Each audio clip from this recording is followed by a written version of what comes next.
thing going off of the gun season, the reason we don't have big bucks is you can kill 3 bucks in Mississippi. Yeah.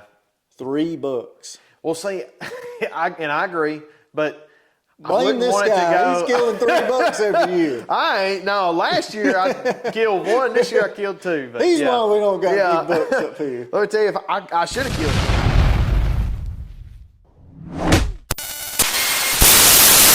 3, 2, 1. that one. Yeah, okay. All right. I think you're right. Yeah. All right, y'all. Let's get it. Oh, we're rolling. We're rolling. Oh, Got them rolling. Let's do it. Episode 2, Just Your Average Hunter. We came up with a name. If you watched the first episode, you saw that we named it that. So Yeah. not a big surprise, but Yeah.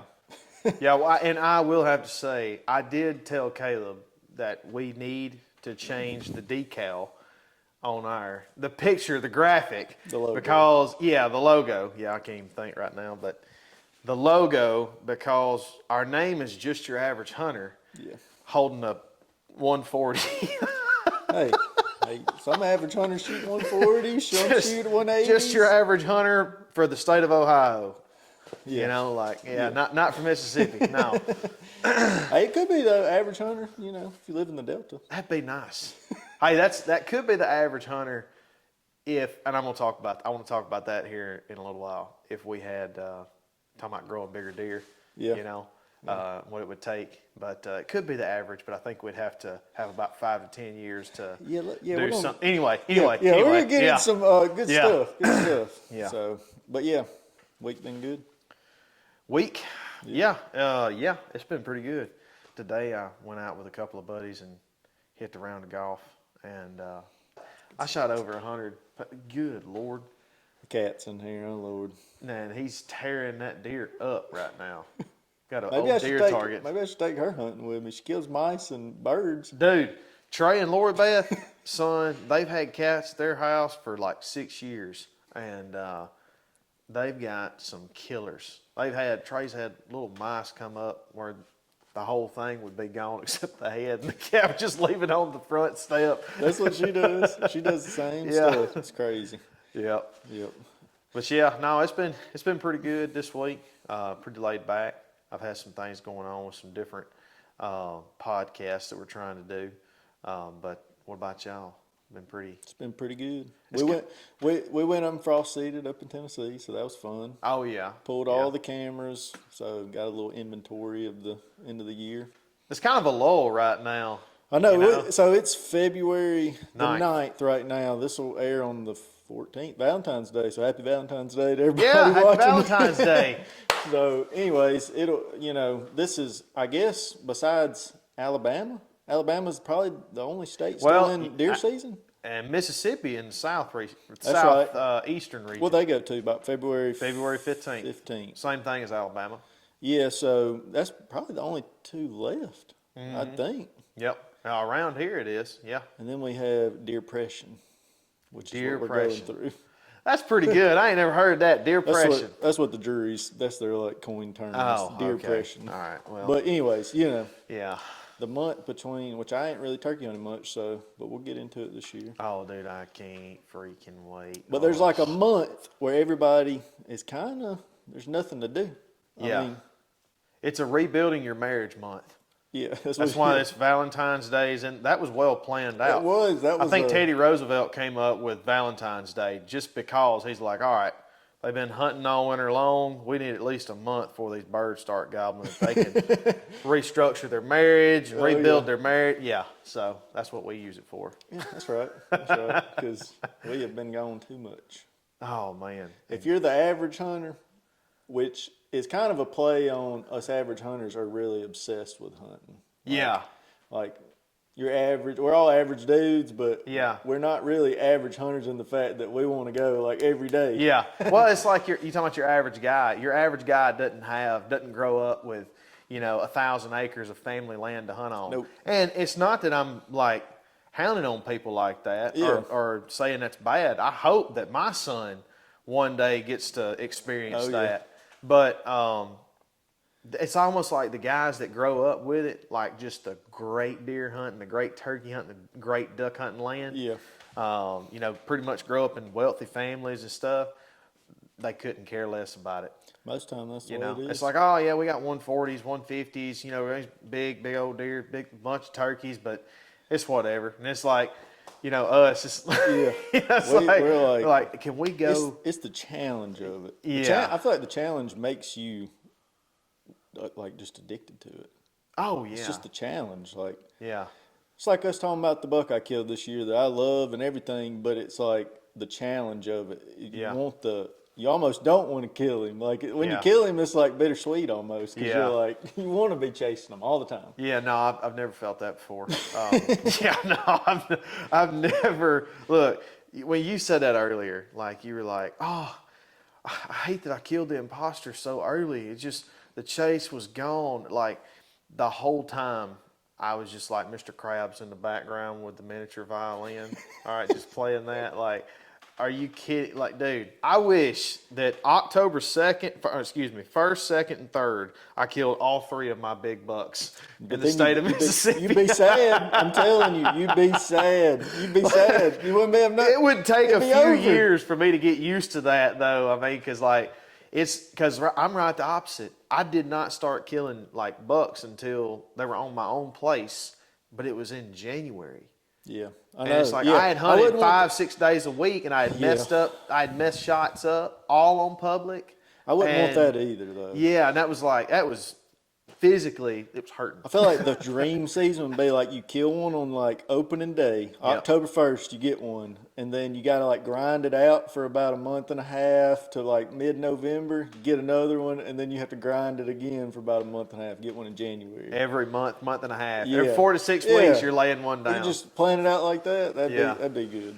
Dude, that's crazy, though. You're talking about every month and a half. We've got a long season. Yeah, long. We got a really long season because I know my buddies up in Oregon and Washington. I know for Oregon, they get 2 weeks. Mm-hmm. They get 2, and so you have a choice.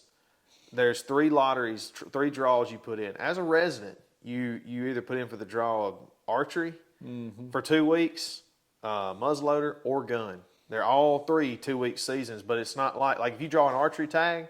If you put in for that season and you draw an archery tag and you don't kill anything, you can't put in for a muzzleloader season or a gun season. So whatever you put in for, you have 2 weeks. Yeah. And sometimes I think they don't even get drawn as residents. So it's like you're putting in for real? Yeah. Even if you're a resident. I'm pretty sure. Is that like on certain public lands or something, or like for the season? No, for the season. That's the only thing that out west that they do a lot of. Is they do a lot of doe tags. I know Montana, when I went in 2017, I couldn't draw a buck tag, and but they were like, but you can draw like 9 doe tags. Mm-hmm. And so take some meat home. yeah, you can take some meat home. But now out there, their seasons are a lot shorter than a lot of the states down here. Mm-hmm. Even out in the Midwest, they're a lot shorter. But the deer hunting in Mississippi is not getting good until, where we are in North Mississippi, it ain't getting good till 1st of January. Yeah.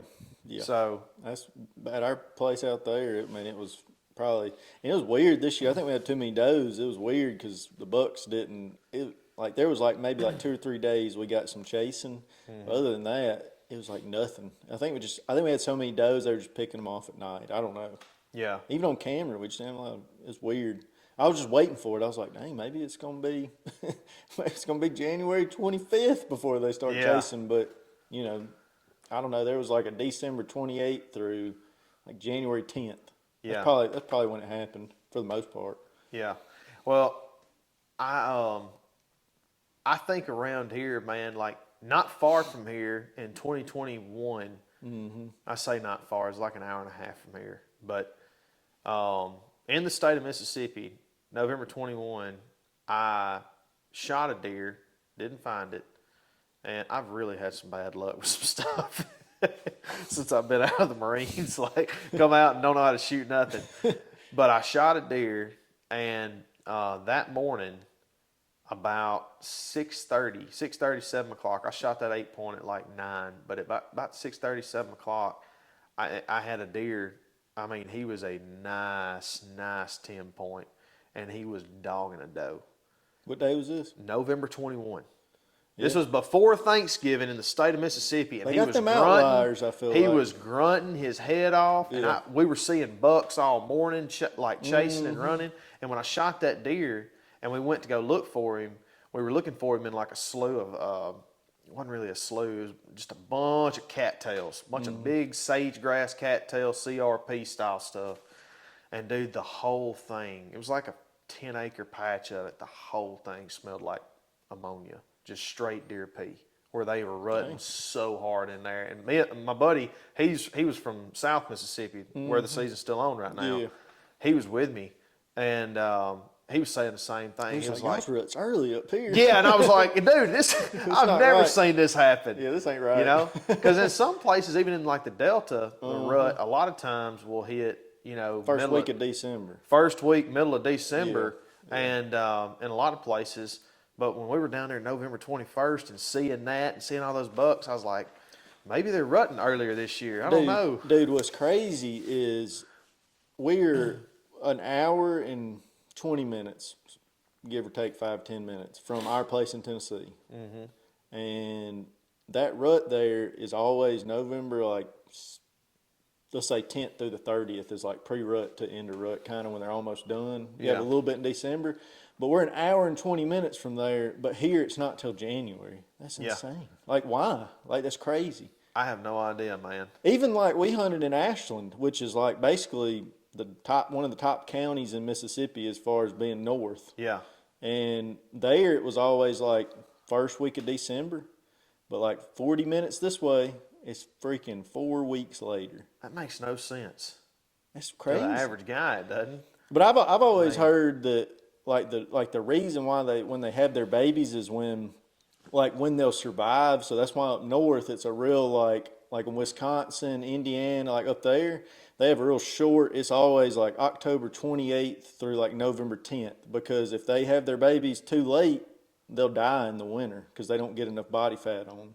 So it's like a natural God-made, thing that they're going to breed this time of year, so they make sure those babies aren't born, too late where they don't get enough body fat on, they die in the winter because it gets so cold. It's built into their instincts. Yeah. Almost. That's crazy. But like here, we don't get, we had this one ice storm a couple weeks ago, you know, and that's like never happens hardly ever. So, here it's mild. They could be born in freaking September and probably be fine, I don't know, man. I don't know what that did. No, but like in Florida, like South Florida, they have a rut like early. Ain't it like real early? Like, I don't know anything about South Florida. I'm pretty sure like way down south, like I don't know if you consider them whitetails or key deer. I think their rut's like early, like real early, like October or 1st of November. Oh, I don't know about that. Yeah, like way down south, like not like, Panhandle, Florida, like down in Florida a good ways. That's probably a different It's probably key deer. deer. What, key deer? They have whitetails though, I think. I've never even heard of a key deer. I've They're heard those, of coos deer. you know those little bitty deer? They're real small. They look kind of like whitetail, I guess, but they're really I'd look little. them up. Well, hey, I wanted to ask you about something. We had talked about this before, but I wanted to get your opinion on this. This because I have a theory, and it's our gun season here in this state, Mississippi. Yeah. I feel like one of the main reasons we don't have Missouri, Iowa, Ohio, Wisconsin, all those big mature bucks that they have, Kansas, they do out there. Yep. Is not because we have a different subspecies of whitetail and climate this and that. I think it's because we have gun season 3 months. for 3 months. Yeah. 2.5 months. So half of November, the last half of that, all of December and all of January. You can either hunt with a primitive weapon. On private land, it's anything. Yeah. And then, or you're hunting with a straight up gun. Yeah. Because our primitive weapon, 35 Wayland, 444. It's a rifle. That's And but here's the thing about it. I like that. I was talking to a guy in Kansas the other day, and I was like, dude, because I'm going to go out there hopefully and turkey hunt. If I get drawn for the license. I was talking to him, and I said, dude, I would love to come out there and muzzleloader hunt, because he was giving me, like, you can do archery, you can do muzzleloader or gun, da. And I said, if I can have a gun in my hands, right at my point right now, I want a gun. I love to bow hunt, but so I'm not saying I'm against gun hunting, because when bow season ends and guns here, I'm with a gun. But I think that if we bit the bullet and just had a lot longer bow season and had a lot shorter, like a 2-week gun season, I think in 5 years' time, deer like that and right there would be killed a lot more frequently. Oh yeah. Than what they are now. Because I mean, it's just so, like me. If like that deer you showed me that you passed up, if I have a gun in my hands, and that dude's, most people around there probably would have shot him too. I'm gonna shoot at least at him. But if I have a bow and he's 60, 70 yards, I don't have a choice. So I'd say it goes half and half. So you got, if we had a shorter gun season, we would have bigger bucks for sure. But it's also the mentality of passing deer. Like, it's got to be both ways. But I'm saying that does that for you.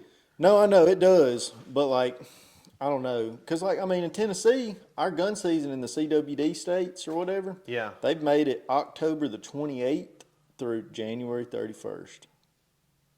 Longer than Mississippi's.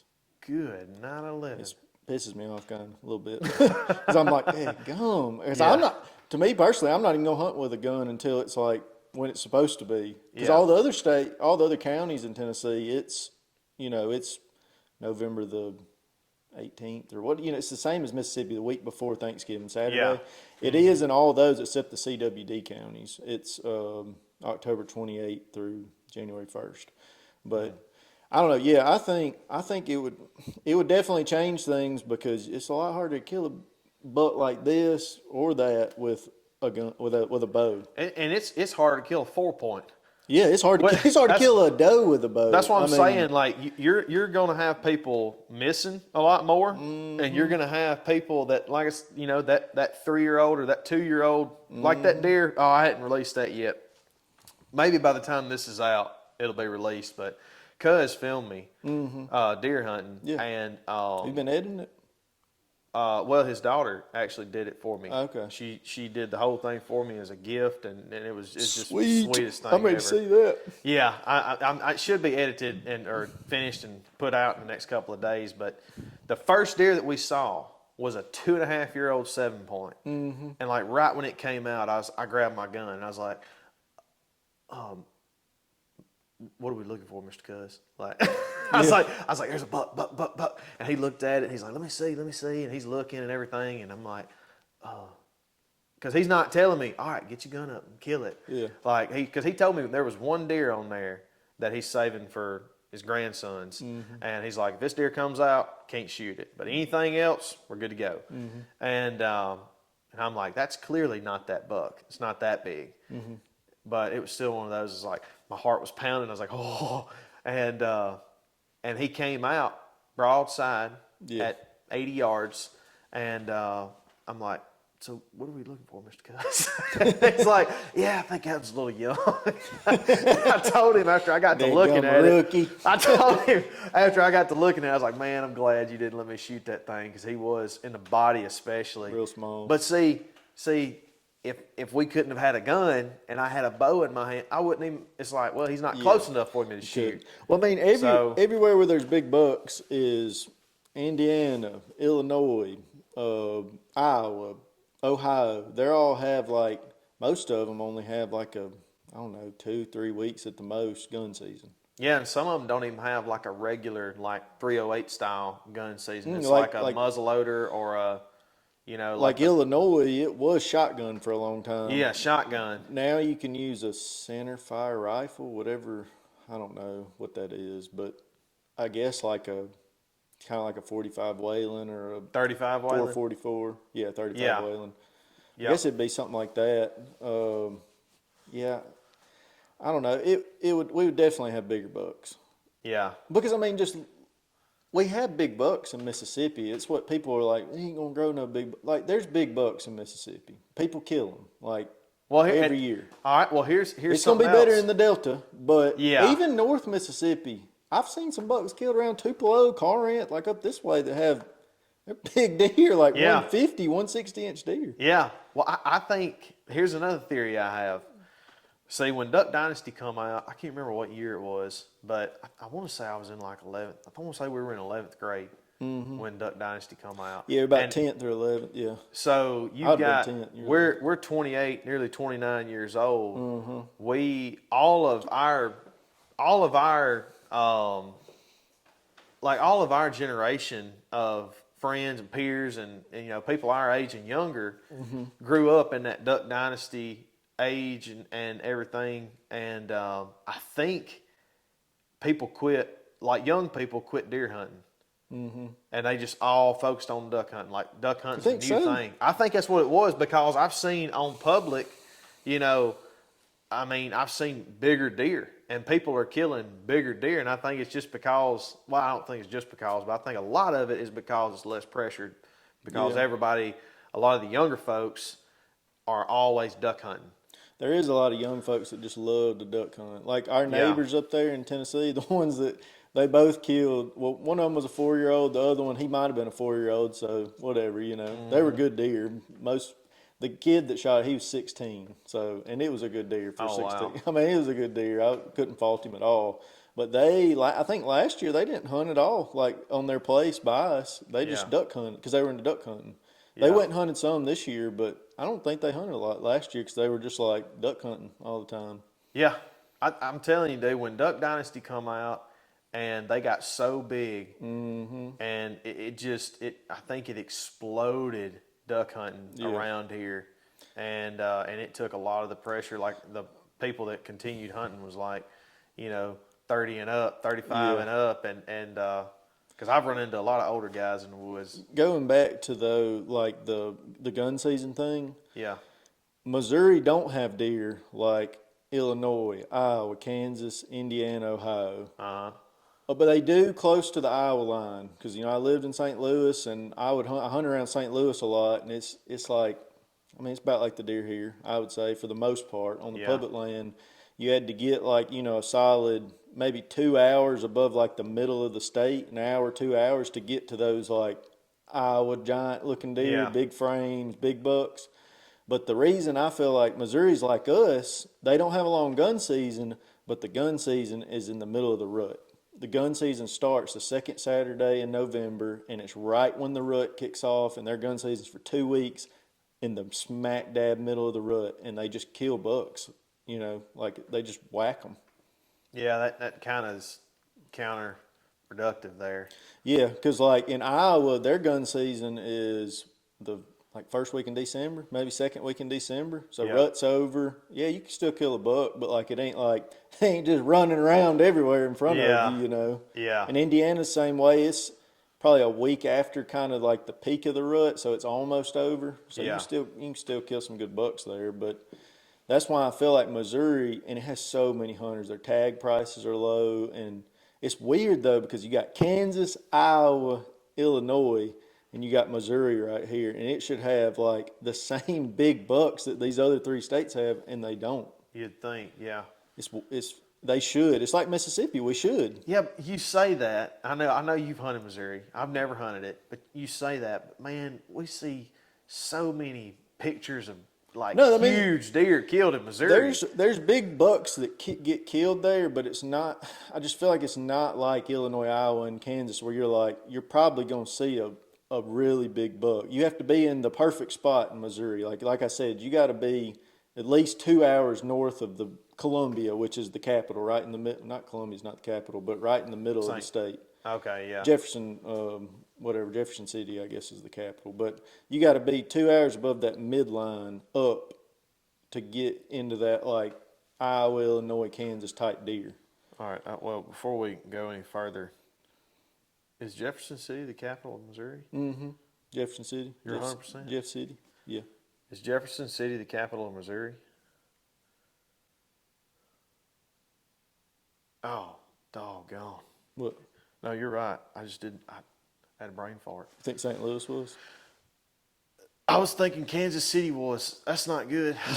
Doggone, man. I forgive these Mantachi boys. Hey, I'm telling you, I got my degree with Quizlet. All right, I appreciate everything Emily Loden Jones did at ICC, but down there at State, look.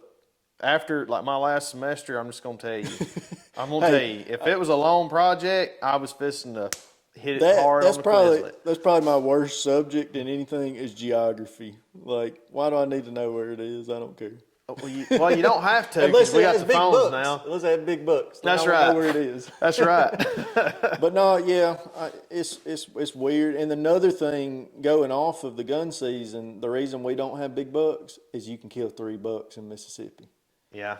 3 bucks. Well, see, I agree, but blame this guy. He's killing 3 bucks every year. I ain't. No, last year I killed 1. This year I killed 2. But He's why we don't got big bucks up here. Let me tell you, if I should have killed 3. Golly, I don't even want to talk about that. Missouri, you get 2 bucks, which you get 1 with a bow, and if you kill one with a bow, you can't kill one till gun season. So it's 1 with a bow and a gun. Indiana's a 1 buck state. Ohio, I think you get 1 or 2. Iowa, I don't know about Iowa. I don't know what their laws are, but then like Illinois, I think it's kind of like Missouri. It's like you get 1 with a bow, and then you can buy a shotgun tag, which is you spend like $1,200 if you want to kill them with a bow and a gun in Illinois. So I would want to kill 1. I would want to do the $2 a season. That's what I think. But I wouldn't want to do. You can only kill 1 in bow and 1 in gun. I kind of like that. The 1 in bow, 1 in gun. Just I don't know. I like that way than saying just $2. I don't know why. I just like that better. Yeah, but you hunt private land a lot. No, I know. And that's what I'm saying. Way with public though. No, it ain't. 1 buck with a gun. How many times when you go up there to y'all's place in Tennessee do you see deer? Do you see bucks? Good bucks. You see deer, you see good bucks a lot of the time that you pass. Decent amount. Okay, okay. Decent in your I'd say definition. Like up there, me and everybody else. 25 to 30%. But like, and I'm talking about basket rack 8 points. About 30%. We see a lot of does. Yeah. Well, okay, all right. Well, but I'm saying is like, if you hunt private land, this is one difference in the two. If you hunt private land mainly, you're going to see, you can have an opportunity to see a lot more regular deer like that. But when you get on public, the deer are pressured so much that those 3.5-year-olds seem to be as smart as those 4.5 on a lot of big private parcels, just because they don't get hunted near as much. Yeah. So that's why I'm saying, like, if you get on a good spot on public, if you find that one spot on public during bow season and they're coming through, you can go back to it during gun season and they can be scattered. People, because that's when people around here really start hunting is in gun season. Yeah. And they'll scatter them. Then it's like, well, I shot a buck and I could have had another one and had my 2 for the year, but dadgummit, I got to wait till gun season over here and then they could be, so but that's why I say there's a difference there in the two. I would say a 2 or 3-year-old on public's the same as a 4 or 5-year-old on private. You talking about like being smart wise? Yeah, just like to kill the challenge. The challenge to kill a 2 or 3-year-old on public land is about the same as the challenge to kill a 4 or 5-year-old on private. Couldn't be. That's what I mean. That's kind of what I would say. Like if I went and hunted public land, I wouldn't have a problem shooting a 2 or 3-year-old buck. No, you know what I mean? Yeah, I mean that's hey, anybody that says that it's not easier to kill on private or it's not harder to kill on public, then that's totally. That's false. Yeah, they might do that in front of the camera if they're talking in front of the audience. Don't want to tick nobody off, but that's false, man. And I'm not trying to say that to say, hey, you're better than this person or whatnot. But when it comes down to like making laws and stuff like that, that's when I give my opinion on it. Yeah. Because if you find that spot on public, I'm telling you, it's got them. You want to kill them. I feel like it'd be that's what it should be though. Like because they have different laws for public and private. I feel like for a lot of things, so it should just you could have you could have it different. You kill 2 bucks whenever on public, but if you're on hunting private, you get 1 with a bow, 1 with a gun. Yeah. like that kind of thing. Boy, like, that would tick some people off. Like my dad's, yeah, be more regulated on your own land. Yeah, like the club my dad's in Tennessee that's close to the place we hunt, me and him. Yeah. That's what their rule is at their club. They can kill one with a bow and they can kill one with a gun. Yeah. But you get like state law, you get $2. I would if they changed it and made it that, I wouldn't be totally against it though. Saying all that just because, I think in the long run, 5, 6, 7 years, we'd see a huge rise in quality. Oh yeah. Huge rise, I think. But, I think the main thing is not having gun season during the rut. Because that's the time when 2 and 3 year old bucks are gonna get killed. Yeah. I mean, that's it. They're going to get smacked during the rut because they're idiots. Yeah. They're going to run all over the place and they're going to get shot. Yep.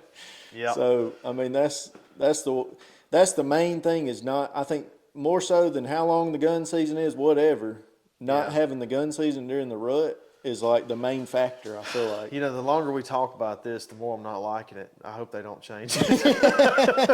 'Cause I was just thinking about you're gonna be bow hunting during the rut in the cold in Mississippi. I hope 5 people see it. And there's nobody see this episode. There's nobody that makes a decision. We're gonna be getting roasted in these comments. They're gonna be like, these idiots are trying to change. Yeah, because I'm sitting there thinking, man, like I took my buddy Cam on some public here this year. I put that video of him shooting over that buck's back. Yeah. Dude, we saw 3 bucks that evening. Oh yeah. And 2 of them, including that one, was chasing. Yeah. And just seeing that and being able to have a gun, like, oh man, it's just so freaking fun.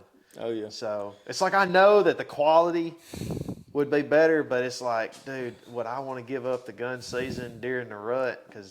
Or maybe that's make fun. make it more like those Midwest states where you can still hunt with a gun, but it's got to be a shotgun. Or a muzzleloader or whatever. That's like core land. Make it harder. Yeah, that's like core land. You know, core land is muzzleloader and shotgun, and you can hunt with you can hunt with a muzzleloader during the shotgun season, but you can't hunt with a shotgun during the muzzleloader season. Gotcha. So that's the only thing there, but yeah, that's more. It's a little harder on core land when it comes to that, just because you can't bring out a 35 Wayland, 45-70, 444, or a regular, deer rifle. Yep. But so are you gonna go shed hunting this year? Have you ever done that? You never done it? No. What are you talking about? Hunting for no? I feel like it's fun. I mean, like scout. You can scout, but you actually, you look for horns, but like you're scouting, like that kind. That's more like what I think about it. Like you're scouting land, and if you find some antlers, cool. It's hard as heck to find them, but I do.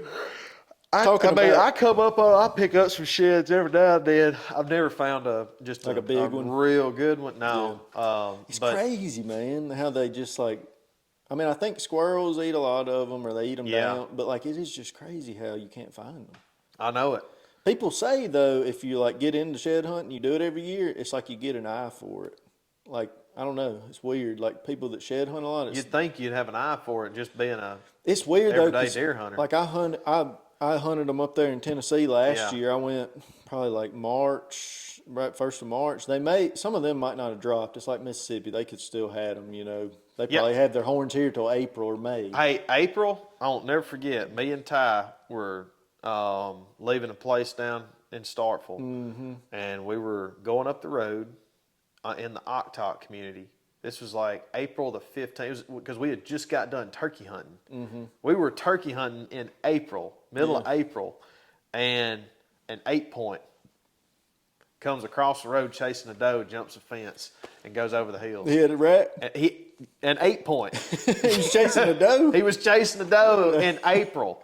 And we're like, dadgum, that buck's chasing. Dadgum, that deer's got horns. Like, well, what's going on? Like, we're turkey hunting. Turkey season's almost over. I don't think they dropped in Mississippi until like maybe mid-April to mid-May. I don't know, man. I'm sure a bunch of them drop in February and March, but probably just depends. I have seen it. But I went up there and shed hunted last year, and I found one spike. I put a video on my TikTok. I was like, found the biggest shed at our place. It was a spike about this long. I'm like, this is the only antler I found. I walked a lot, and I found some good buck bedding areas, and I was like, maybe the deer weren't really there at the end of the year, so I understand why we didn't have any really. Yeah. But it was just like, I was like, daggum spike about this big. I just Yeah. saw it sitting over there, but after I found it, I found a deadhead up close to the front of our property, and I feel like I saw it better because I knew what I was looking for. Because you think you're looking for like, I feel like people think you see just like this whole side right here, but you're looking for like this right here, like just like the end of a tine or something. Yeah. It's weird because you see sticks and you're like, oh, is that one? Like, Yeah. it's hard to, I don't know, it's weird. You can't wrap your brain around. You're not looking for a whole rat just laying there. Yeah.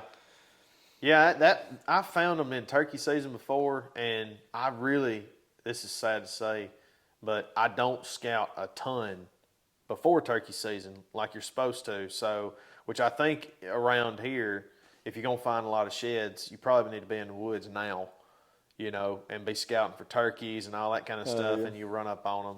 But I don't think they're shed now. That's what I'm saying. Yeah, they may not be. I feel like it's hard. It's probably hard in Mississippi because I bet when they've shed, like let's say 80 to 90% of the buck have shed, I would say it's already had green up. So like everything's greened up. I mean, it's walking. Nobody wants to walk through the spider webs out in the woods. Yep. Except us turkey hunters.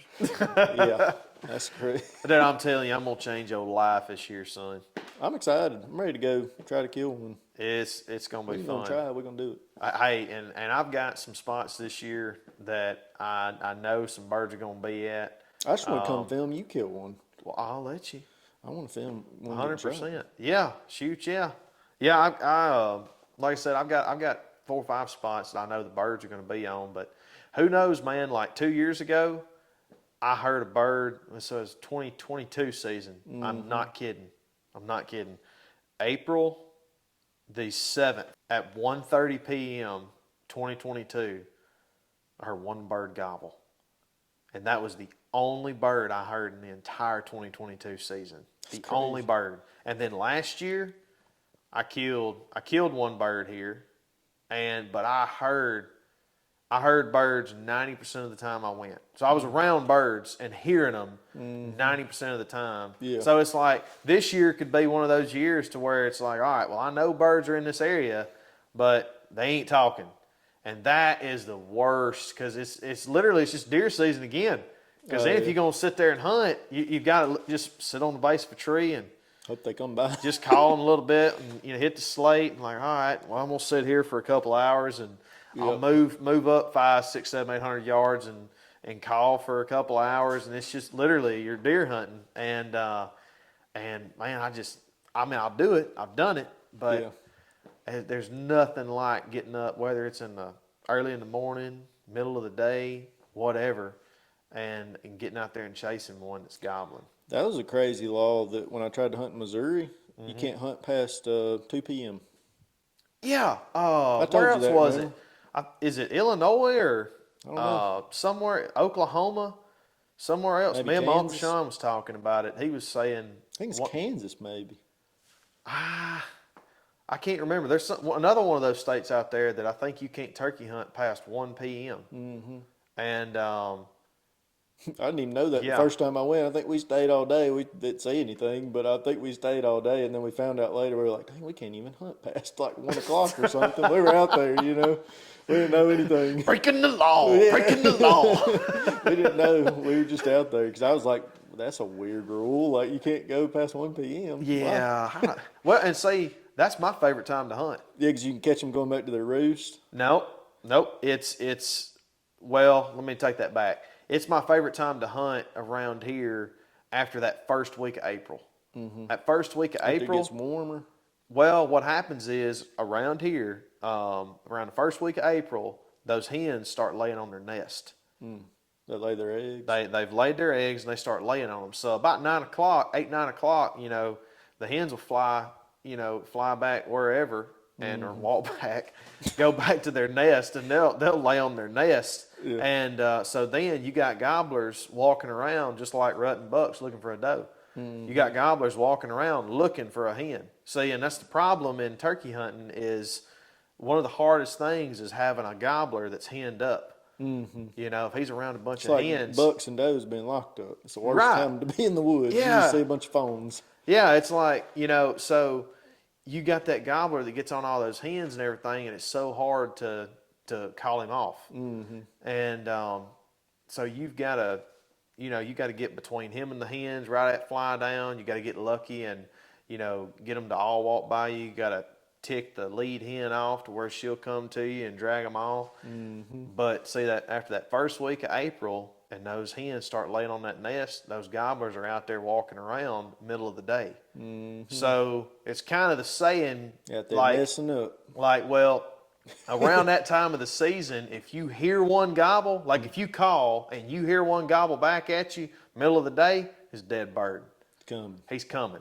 Yeah. He might take him a little while, but if he's gobbling in the middle of the day around that season, chances are he does not have a hen with him. He's looking.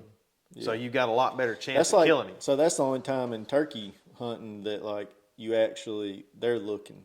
Like most of the time the hens come to them, but that time of year they're looking for them. Yeah, if hens have eggs, they ain't worried about that gobbler. Yeah. They lay on that nest, Yeah.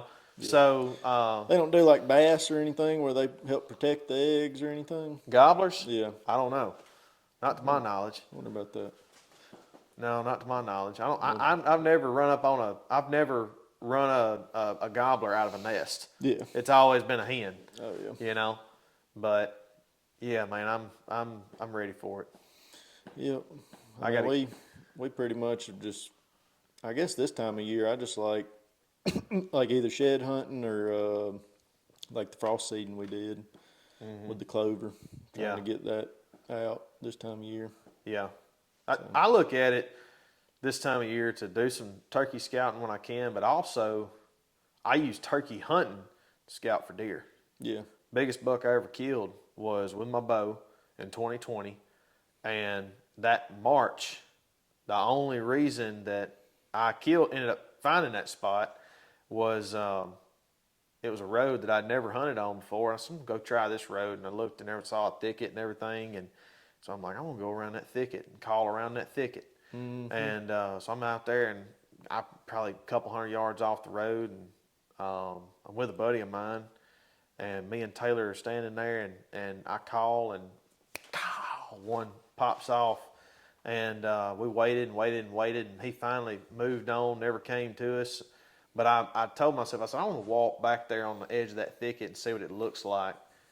I got back there and it looked pretty dang good. It had oak trees on the edge of the thicket right here. All this was grown up undergrowth, so it was kind of a small thicket too. Mm-hmm. I'm like, this place looks really good. And then literally that fall, me and Cole were down there and I said, man, let me go check this spot. I just want to see if there's any scrapes or anything. It's like 5 scrapes, 3 white oaks dropping everywhere, 4 or 5 rubs. And I'm like, yep, we hunted it one time, killed him, Is that the big one that you killed, the big 8?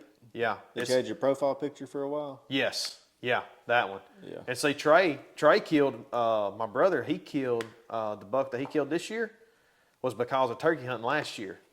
He turkey hunted last year and found some rubs and, found that same thing kind of where it was come out of a good thicket into some open hardwoods. Mm-hmm. And he said the same thing. He said, well, I didn't kill a turkey today, but I found a good deer hunting spot, marked it on his phone, and smoked a nice little 8-point like 4 days before the end of the season this year. Yep. So, I mean, after the season is the best time, like that month or two after the season, especially in Mississippi because they're still kind of rutting. Like you can find spots where you can probably find good scrapes and everything in March and April. You know, they're probably still decently fresh. I feel like some of them bucks rut in February. Well, you know who Dan Infault is? Mm-hmm. The Beast. He said that he only scouts during like February, March because that way you can find the spots. It's got all the sign, mark it, leave, and when you come back next year, you're coming back to hunt. Yep. And he said that because, if you try to scout and stuff like that, and it makes a lot of sense, right there before season, you can bust deer out a lot. Yeah, I hate walking into the woods after deer season starts. Oh, I do too. Every time it's like a overwhelming amount of anxiety. I just left so much scent everywhere. Or you ever think like, what was up here a minute before I got here and then saw me or heard me or smelled me. That's another thing, like going out and scouting this time of year, like in February and March, before it greens up, when you got all the leaves on trees, you can really see, if you can find some good buck beds, what they're seeing. And like yesterday, I walked from this little bitty food plot we got in the middle of our property. We call it the hidey hole. It's like directly in the middle, and it's probably about 200 yards from the spot where I killed that buck. And it's a big ridge that runs down through there. And I was like, meet me down there. I told Dad, meet me down there. I'm gonna walk this trail because there's a pretty good trail going through there, and I know they go up through there. And I walked that trail, and I got to this one point where there was definitely a buck bed. There was like 2 or 3 scrapes right there and a big rub.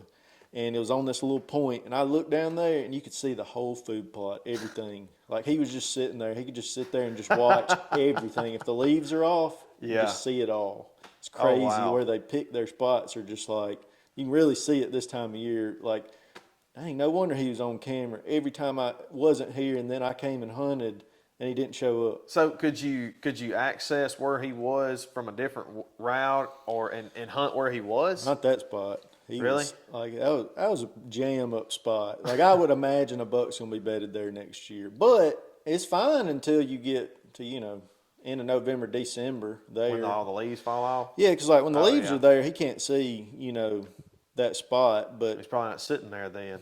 I don't know. I feel like it's a good vantage point, like, but he just can't see like where I would get in the stand and stuff. But like with the leaves gone, I might could get in there without him seeing, but it'd be tough. Yeah, like, he could see a good bit. Yeah, that's one of those things that how do you fight against? Them big bucks are smart, dude. You gotta get lucky a lot of times. Yeah, like they don't get that big for no reason. Especially when they get to 4 or 5, I feel like it's just like us living in our house for like 4 or 5 years. You know where every little spot is, everywhere you could hide, like where you can see the best spots, where the wind swirls through a certain spot. He could sit right there on that point. The wind be hitting me in the face on the other side of the field, but he knows that wind swirls around the edge of those woods and comes up that ridge, and he can just sit there and smell it all. Yep. It makes you think, like, when you kill a big buck, you did something to kill that big buck, or you got really lucky. Like, not that you did something, you got lucky pretty much. Like, I think there's an element of luck that goes into it.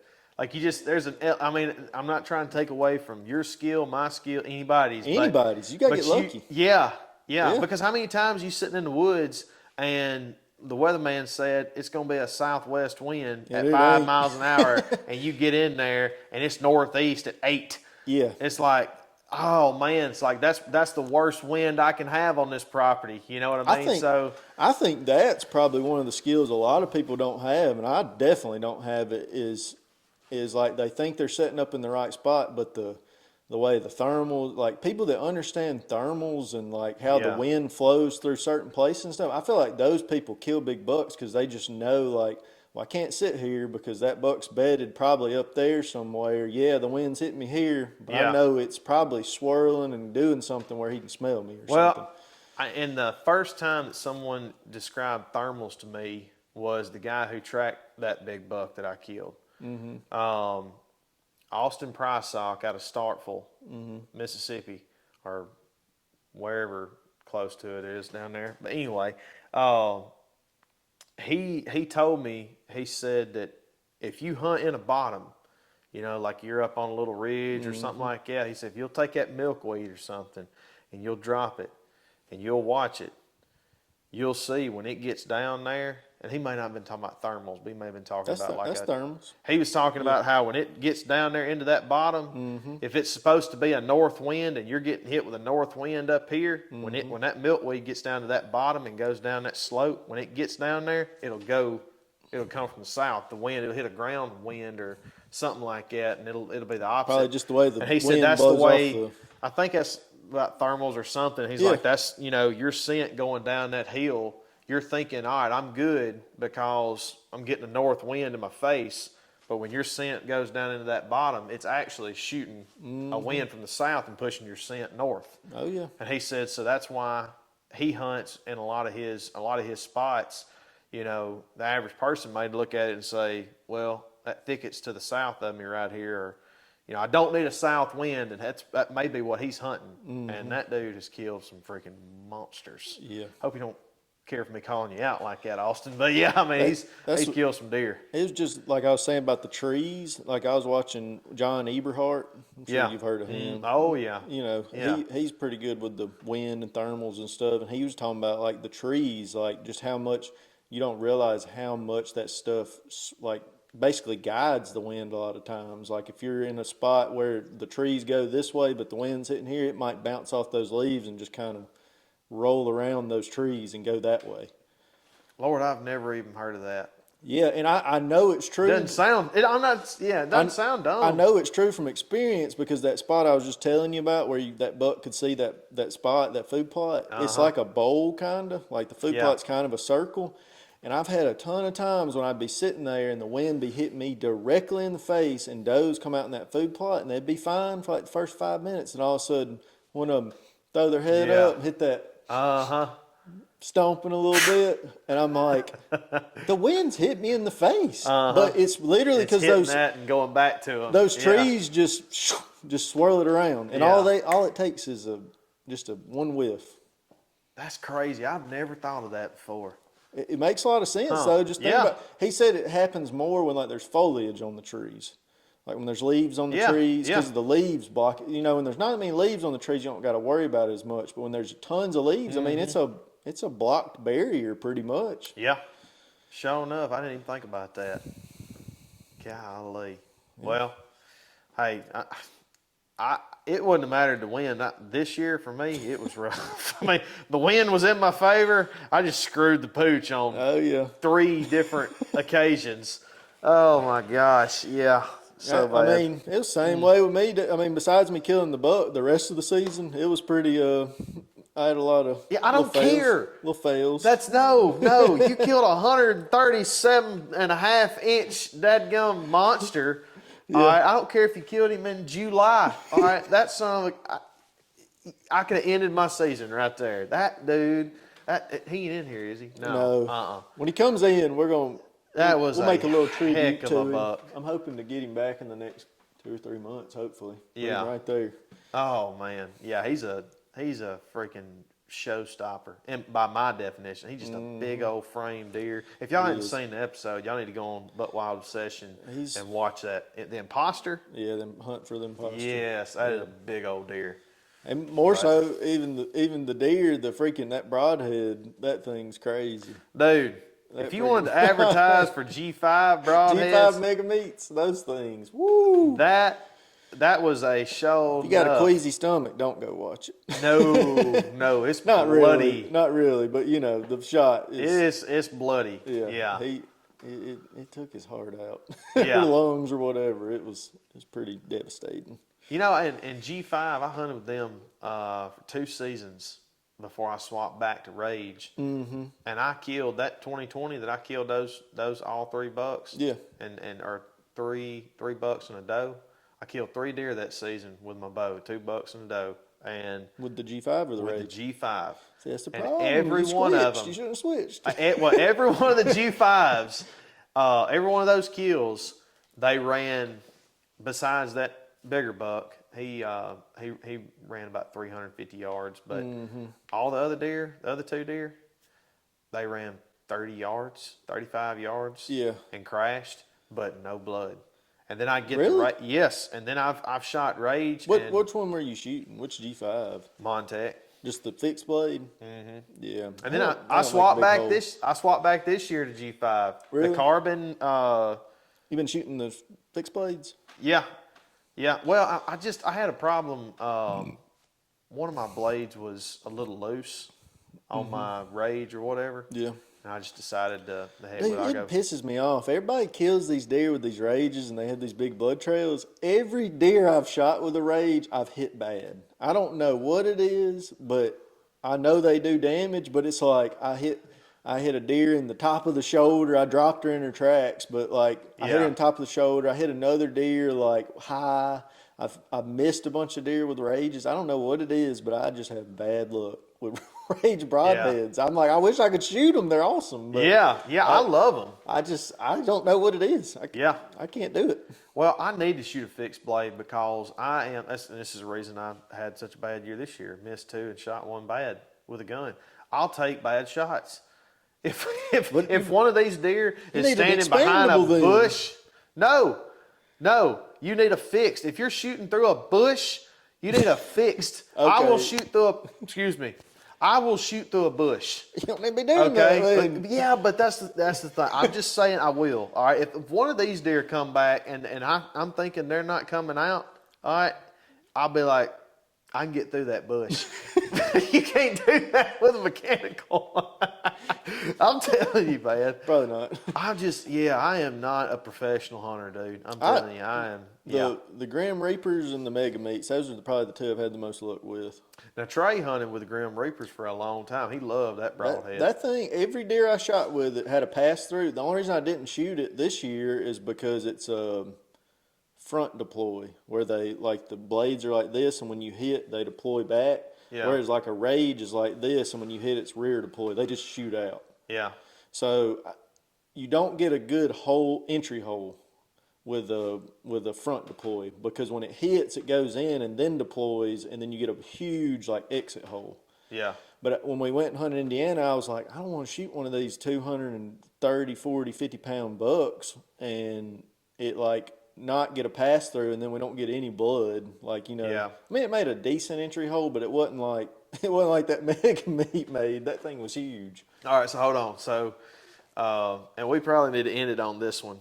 But talking about that, those 230, 40-pound bucks, 50 bucks, excuse me, on those 230, 40, 50-pound bucks, you said, you know, you don't want to shoot a certain broadhead or something like that. Mm-hmm. You know, the hunting public, they use those inserts to make their arrow a lot heavier on the front end. Yeah, I know what you're talking about, yeah. And I'm just wondering. Get more grainage or more grains. Yeah. Yeah. I'm wondering, I've thought about doing that here, but I've thought about, well, is it worth it? You know? If you're going to do it, I need to hit my buddy up in Tennessee, Brandon, at the custom bow shop, because if you shoot a fixed blade with, unless you're really good at it, shoot a fixed blade with a heavier insert, that some gun's got to be like tuned perfect. Oh, really? You know? Yeah. That's another reason I shoot expandables over fixed blades, because you don't, it's bad saying it, but I don't want to have to worry about tuning it just perfect, you know, you got to tune it? Yeah, make sure it's tuned. What? How do you? I thought you just sighted it in and shot it. No, it's more getting the cams where they're perfectly aligned, and I don't know all about tuning. I'm gonna try it like I do, so I don't know. But tuning the bow, for a fixed blade, it needs to be like fine tuned, where when you shoot it like a paper target, you don't get like a, you know, like it's tore the paper, like it's like a perfect shot through it. Yeah, you know? Paper tuning. Yeah. I got new strings on my bow this year, and Brandon up there, he called me and he was like, "We're almost done tuning it. We'll probably have it done, you know, tomorrow or the next day." And I was like, "Well, it ain't got to be perfect." And he was like, "What broadhead you shooting?" And I was like, "I'm shooting an expandable." And he was like, "When you gonna grow up and be a man and shoot some fixed blades?" Because he got it like. Even with the expandable, that thing is shooting like dead on. Really? Yeah. So tuning it, I think, because like my dad, he tried to put a fixed blade on his crossbow arrow, his bolt. I think he shoots arrows, but he put it on his arrow. He was hitting dead on with like his field tips. He put that fixed blade on there and shot it, and it went like it did not fly right. Oh wow! So he was like, "Dang, I need to go back to I think he shoots like NAP." The Nap broadheads, they're expandable. He's like, I need to go back to that because this thing ain't like tuned for shooting a fixed blade. That's. I'm glad you said that because I've had the same string on my bow since I bought it in 2016. Mine was from 14. I was thinking I need to go ahead and restring it, and I got that little one piece on it that's holding the arrow. It's the arrow rest, the drop away. Yeah. I've got it super glued, so I'm gonna need another one of those. Yeah. So I'll have to get Kevin. I take all my stuff to Kevin at Second Amendment. I really like. Where's he at? Up in Corinth. Okay. Yeah, him and Thomas. I really like working with them, but I'm gonna get them to do my stuff. this September or August. But yeah. Yeah, you need to get a new string before that thing blows up on you. Yeah, That's yeah. what my bow, I think it's a 2014. I think Yeah. it's a 14. Have you never? Strings had never been changed, and I got new ones this summer. Yeah. I could tell the difference too, just how it was shooting after I got the new strings. I felt like it had a little more like pop, I guess, or something. What poundage do you shoot? Surprisingly, that bow only goes to, it's either 60 or 65. I think it's 60. Mine said it's 64. I think. Mine might go to 65. But my draw length's 30 and a half. So that makes up a little bit for poundage. Yeah, I want to get mine to 70. I know. I wish I could shoot about 70, 80, somewhere in there. I know. I don't get no 80. I ain't trying to be on Cam Haynes. That Hoyt will shoot 80. The RX-8. No, I ain't, no. I ain't trying to work out. Okay, I'm trying to kill. Like, you know. You'd be cold, nervous, and be like, can't get it back. Yeah. I want to have something that's got a little bit more speed. Yeah. You know, to where if I want to try one at 40, 45, that I can hit. And because I talked to a buddy in Kansas, and I'm going to try to go out there and hunt this year. And he said, you know, an opportunity is 60 and under. Yeah, you know, in the Midwest, you got to be prepared. Yeah, so I'm like, well, I really need a little faster shooting bow. So I'm gonna see if they can't put it up to 70 for me and do all that stuff. But man, I would say 50 is probably like my max. Just shooting every day, like I feel like 50, I'm pretty. I mean, I can shoot a group about like that at 50, somewhere in there. But once it's weird. After I hit like 51 and up, it can be like 52, and it's like bam, bam, bam. I'm like, what is like 2 yards more? Why can I not? Yeah. Like, what is the deal? Yeah. If you talking about a group like a softball, I'm probably that at 30. So I got to get up there on that. I got to get. We're gonna shoot this year. That's something we need to do. Oh yeah. That'd be fun. And we got a perfect place at my house. We got that field in the front. We shoot got a long big field ways. in the back. we shoot a long ways. Yeah, I love shooting bows. Yeah, it's fun. Just like if you don't bow hunt, like just get a compound. Just like even if you're not going to hunt, just go out there and get a target and shoot. It's it's fun. Oh, it is. It is. I got Shelby that little mission bow. I'm gonna get her shooting after she has the baby this year. Has she killed one? That's why we were gonna maybe try this year, but she got pregnant, so it was kind of. Dude, I can't get my wife to go out there and shoot one. She'll eat it, she'll cook it, she'll celebrate with me when I kill one. And I don't know if I can get her to do it. Yeah, Bree ain't going going to. So I remember one time I tried to get her to help me drag a deer out, and she was like touching it like that. She's like, "Oh, it twitched. No, I'm done. Nope." So I don't know if Shelby would do it or not, but maybe. Yeah. Well, hey, if you get her a bow, that'd be in the deal. Be like, look, if I'm gonna pay for a bow, you're gonna have to kill something. I got that bow off eBay, pretty good price, and I could shoot that bow. The Matthews Mission, it goes from 17 or 18 inches all the way up to 30, and you can move it poundage wise from like 20 to 70 or something. Golly, it's small though, like it's not very big axe to axle, so it'd be kind of unforgiving, but. Yeah. For somebody, a woman, it would be perfect. Yeah. It's like a perfect bow. Well, man, we need to talk. We need to talk next episode. We need to talk about, that buck coming out that you saw in first of the season, and then lost him, and then that's what happened with me and what I killed, my last buck that I killed. So we got to talk about that next episode. But we appreciate y'all joining us again. Yeah. Thank y'all. This episode is not brought to you by Diet Mountain Dew, but it could be. Anybody from Diet Mountain Dew watching? So I'm just saying. Anyway, I'll drink the regular. I ain't drinking the diet. Diet Mountain Dew products. Okay, it could be in the future, but yeah. So, anyways, all right. We'll see y'all next time. Yep. Take care. We out.